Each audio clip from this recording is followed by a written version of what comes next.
World of art के इस YouTube channel पर आपका स्वागत है। मैंने इससे पहले एक वीडियो बनाया था जिसमें मैंने आप लोगों को एक्टिव से पैसिव बनाने के नियमों को विस्तार से बताया था, लेकिन आज हम सभी लोग उन नियमों की सहायता से कुछ और वाक्य बनाने की कोशिश करेंगे जिससे हमको ये समझ में आ सके कि वो नियम जो हमने पिछले वीडियो में सीखे थे वो हमारे लिए पर्याप्त है। तो चलिए आज की वीडियो स्टार्ट करते हैं एक्टिव पैसिव की प्रैक्टिस के साथ में। हमारा सबसे पहला एग्जाम्पल है he tells me a very nice story. अब आप लोग ध्यान दें, हमें बनाना है इसको पैसिव वॉइस में। पैसिव वॉइस बनाने के लिए आपको सबसे ज्यादा ध्यान देना है वर्ब के ऊपर। आप तलाश कीजिए कि इस वाक्य में वर्ब क्या है, या यूं कह लो कि इस वाक्य में कौन सा कार्य होने को बताया जा रहा है। सब्जेक्ट के बाद वर्ब होता है। जाहिर सी बात है, हमारा सब्जेक्ट है ही और टेल्स माने होता है कहना। यहाँ पर कहने का कार्य हुआ, अर्थात टेल्स जो है ये हमारी वर्ब हो गई। अब टेल्स के तुरंत बाद जो शब्द है वो हमारा ऑब्जेक्ट है, और हम लोग ऑब्जेक्ट को पैसिव वॉइस में सबसे पहले लिखते हैं। तो ऑब्जेक्ट है यहाँ पर मी। मी एक प्रोनाउन है और मी का सब्जेक्ट रूप होता है आई, तो हम आई लिख देते हैं। अब टेल्स ये हमारी वर्ब है। ये वर्ब की फर्स्ट फॉर्म है। जिन क्रियाओं के अंत में एस या ईएस लगा होता है वह वर्ब की फर्स्ट फॉर्म होती है। तो अगर ये फर्स्ट फॉर्म है तो याद कीजिए मैंने बताया था कि वर्ब की यहाँ पर जो फॉर्म होती है हम बी की उसी फॉर्म को बढ़ा करके और इसको थर्ड फॉर्म कर देते हैं। तो बी की फर्स्ट फॉर्म होती है इज, एम, आर। आई के साथ इज नहीं लगता है, आई के साथ आर नहीं लगता है, आई के साथ लगता है एम। तो हमने यहाँ पर लिख दिया। और वर्ब की थर्ड फॉर्म, टेल की थर्ड फॉर्म होती है टोल्ड। वर्ब वाला हिस्सा हमारा पूरा हो गया। I am told. अब क्योंकि हमने ऑब्जेक्ट को लिख लिया, हमने वर्ब को लिख लिया, अब हमारा काम बहुत आसान है। ऑब्जेक्ट के बाद का जो भी हिस्सा होता है हम उसको एक्स्ट्रा मानते हैं। यानी हमें ऑब्जेक्ट मिल गया, उसके बाद में चाहे जितना कुछ लिखा हुआ हो हम उसमें कोई परिवर्तन नहीं करते हैं, उसमें कोई दिमाग नहीं लगाते हैं। वर्ब लिखने के बाद में जो भी ऑब्जेक्ट के बाद वाला हिस्सा है वो पूरा वैसे ही वैसे लिख देते हैं। ये हमने लिख दिया ए वेरी नाइस स्टोरी। अब सब्जेक्ट सबसे आखिरी में लिखा जाता है, वो भी बाई के साथ। तो ही का ऑब्जेक्ट रूप यहाँ लिखा जाएगा और वो होता है हिम। इस तरह से ये हमारा वाक्य पूरा हो गया और हमने उस वाक्य की पैसिव वॉइस को बना लिया। आइए दूसरे वाक्य में हम फिर से सारे नियमों को समझते हैं। हमारा दूसरा वाक्य है आई हैव पोस्टेड द लेटर। अब इसमें क्योंकि सब्जेक्ट सबसे पहले होता है तो आई हो गया सब्जेक्ट। हैव ये सहायक क्रिया है या मुख्य क्रिया है, ये हमें देखना होगा।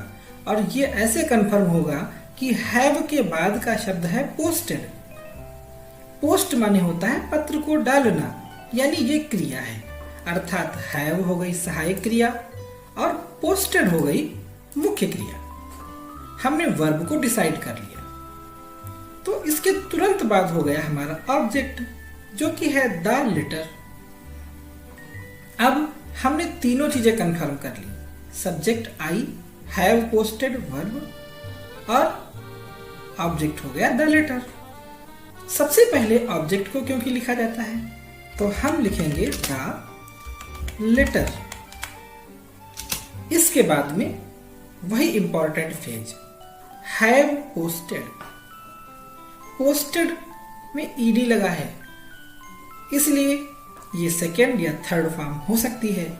लेकिन हम ध्यान दें, पोस्टेड के पहले सहायक क्रिया लिखी है, और मैंने बताया था कि सहायक क्रिया के साथ में हमेशा वर्ब की थर्ड फॉर्म होती है, और अगर सहायक क्रिया नहीं लिखी है तो ईडी वाली कोई भी वर्ब सेकेंड फॉर्म होती है।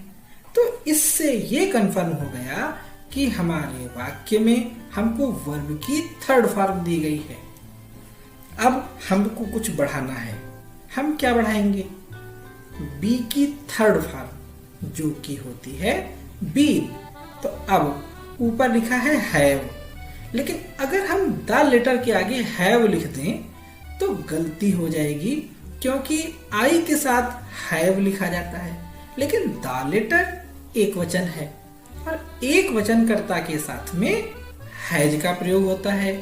तो हम इस गलती को न करें, हमेशा सब्जेक्ट को देख करके ही सहायक क्रिया को लिखा करें।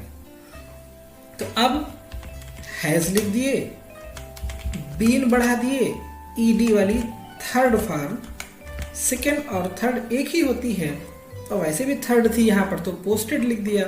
अब आई बचा, बाई के साथ में इसका ऑब्जेक्ट रूप लिख दिया, और ये हमारा पैसिव वॉइस बन गया। अगला example, I see a green bird in the tree. ध्यान दें, इसमें सब्जेक्ट क्या है? आई। सी माने देखना, ये वर्ब है, तो सी हो गई हमारी वर्ब। फिर लिखा हुआ है आगे ए ग्रीन बर्ड, इन प्रीपोजिशन है। हम ऑब्जेक्ट उतना ही लेते हैं जितने का एक पूर्ण अर्थ निकल आए, और जो ये बता सके कि ये कोई व्यक्ति है, वस्तु है या स्थान है। अब ए ग्रीन बर्ड, एक हरी चिड़िया, ये हमारा ऑब्जेक्ट है। तो ऑब्जेक्ट के आगे हमको जाना नहीं है। हमने तीनों चीजें क्लियर कर ली, I see a green bird. हम ऑब्जेक्ट को सबसे पहले लिखें a G R double E N, green bird. ये हमारा ऑब्जेक्ट हो गया। क्योंकि ये प्रोनाउन नहीं है तो ऐसे ही लिख दिया जाएगा। अब वर्ब पे फिर फोकस करें। वर्ब है सी, सी होती है वर्ब की फर्स्ट फॉर्म। फर्स्ट फॉर्म होने पर हम बी की फर्स्ट फॉर्म बढ़ाते हैं, जो कि होती है इज एम आर। एक चिड़िया है, सीधी सी बात है, इज लगेगा। और सी की थर्ड फॉर्म सी सा सीन, यानी हम यहाँ पर थर्ड फॉर्म लिख दें सीन। और अब क्योंकि हमने ऑब्जेक्ट लिखा तो कुछ छोड़ा था, क्या? In the tree. और हमने कहा था कि उसको कुछ नहीं करना है आपको, वैसे ही इसके बाद लिख दीजिए इन द ट्री। और अंत में आई सब्जेक्ट था तो बाई के साथ में उसका ऑब्जेक्ट रूप लिख देते हैं और बन गया हमारा पैसिव वॉइस। तो आप लोग एक चीज देख रहे होंगे, मेरा पिछला वीडियो थोड़ा डिटेल में था, लेकिन मैंने उसमें बार बार इस बात पर फोकस किया है कि आपको 20 नियम नहीं याद करने हैं। आपको सिर्फ बी और बी की फैमिली के जितने भी सदस्य हैं, सिर्फ उनको ध्यान करना है। आप उनको याद कर लीजिए और आपके एक्टिव वॉइस के वाक्य में वर्ब की जो फॉर्म हो उनके साथ में बी की वही फॉर्म को बढ़ा करके वर्ब की थर्ड फॉर्म लिख दें और हमारा पैसिव वॉइस बन जाएगा। ये याद रखें कि वॉइस वर्ब की ही होती है और हमें यहाँ पर वर्ब को पहले सीख करके बैठना है। हमारा अगला वाक्य, your friend will laugh at you. Your friend तुम्हारे मित्र विल लाफ हंसेंगे एट यू तुम पर। इस वाक्य में देखिए योर पजेसिव फॉर्म है, अकेले इसका कोई अस्तित्व तो नहीं होता है, इसके साथ में कुछ ना कुछ जरूर होगा। पजेसिव कभी भी अकेला नहीं लिखा जाता है, इसलिए हमारा सब्जेक्ट बनता है योर फ्रेंड। विल मैंने बताया था मॉडल वर्ब में आती है, इसका प्रयोग सहायक की तरह हुआ है। लाफ हंसना ये मुख्य क्रिया की तरह यहाँ पर प्रयोग की गई है, यानी हमारी वर्ब जो है सहायक क्रिया और मुख्य क्रिया को मिलकर के बनी विल लाफ। आगे लिखा हुआ है एट यू। एट प्रीपोजिशन है और प्रीपोजिशन से वाक्य का कॉम्प्लीमेंट शुरू हो जाता है। ऐसी स्थिति में एक बात का ध्यान रखें, कुछ प्रीपोजिशन वर्ब के अनुसार लिखी जाती है। जैसे जब हम प्रीपोजिशन सीखेंगे तो हमको ये समझाया जाएगा कि लाफ के साथ में एट का प्रयोग जरूर होता है, तो हम कभी भी सब्जेक्ट को प्रीपोजिशन के साथ नहीं लिख सकते हैं, इसलिए हमको एट भी इसी वर्ब के साथ में जोड़ देनी पड़ेगी, यानी हम वर्ब को इतना मान लें, your friend will laugh at. अब हमारा बचता है केवल यू, ये ऑब्जेक्ट हुआ और इसका सब्जेक्ट रूप हम क्या लिखेंगे, क्योंकि यू सब्जेक्ट भी होता है और यू ऑब्जेक्ट में भी लिखा जाता है, इसलिए हमारा सब्जेक्ट बन गया यू। अब फिर ध्यान कीजिए, मैंने बताया कि will, shell, would, should, may, must, might ये सब मॉडल वर्ब होती हैं और मॉडल वर्ब के साथ स्वयं बी को बढ़ाया जाता है, अर्थात यू सहायक क्रिया विल यू के साथ सही बैठ जाएगी, इसलिए हम विल को ही लिखेंगे और साथ में बढ़ा दिया हमने बी को, यू विल बी। अब हम लाफ की थर्ड फॉर्म लिख सकते हैं LAUGHED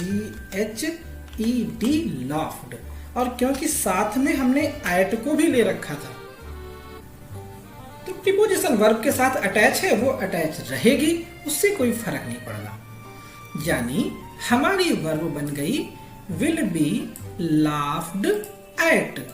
अब जो बचा हुआ है सब्जेक्ट बचा और वो हमेशा बाई के साथ में योर फ्रेंड IEND फ्रेंड, और इस तरह से हमारा ये वाक्य भी कंप्लीट हो गया।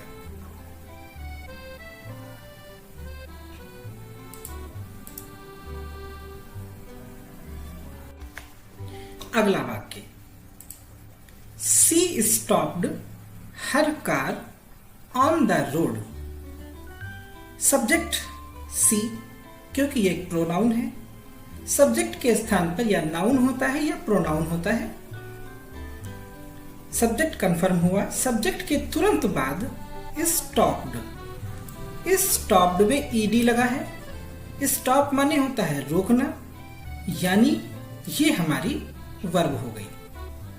वर्ब के तुरंत बाद पहला शब्द है हर, कार, हर कार, हर के साथ में कार शब्द कार से जुड़ेगा, यानी अपनी कार, इसलिए हर कार हमारा ऑब्जेक्ट है, क्योंकि कार एक वस्तु है। इसके आगे के शब्द हमारे लिए कोई मायने नहीं रखते हैं। ऑन द रोड जो शब्द है ये हमारे लिए एक्स्ट्रा है, अतिरिक्त है, इसका हमें कोई यूज नहीं है। तो चलिए अब हम पैसिव वॉइस बनाते हैं। ऑब्जेक्ट है हर कार, हर कार, क्योंकि मेन शब्द कार है इसलिए यहाँ पे कोई परिवर्तन नहीं, हर कार हमारा सब्जेक्ट बन गया। स्टॉप्ड, ईडी लगा है, साथ में कोई सहायक क्रिया नहीं है, यानी कि ये सेकंड फॉर्म है। और सेकंड फॉर्म होने पर हम साथ में बढ़ाएंगे बी की सेकंड फॉर्म। बी की सेकंड फॉर्म होती है वाज या वर। तो कार एक वचन है, बढ़ गया साथ में was, her car was, ED वाली सेकंड फॉर्म और उसी की थर्ड फॉर्म भी वही होती है। तो इसलिए STOPPED स्टॉप्ड ये थर्ड फॉर्म हो गई है, क्योंकि अब साथ में सहायक क्रिया आ गई। Verb complete.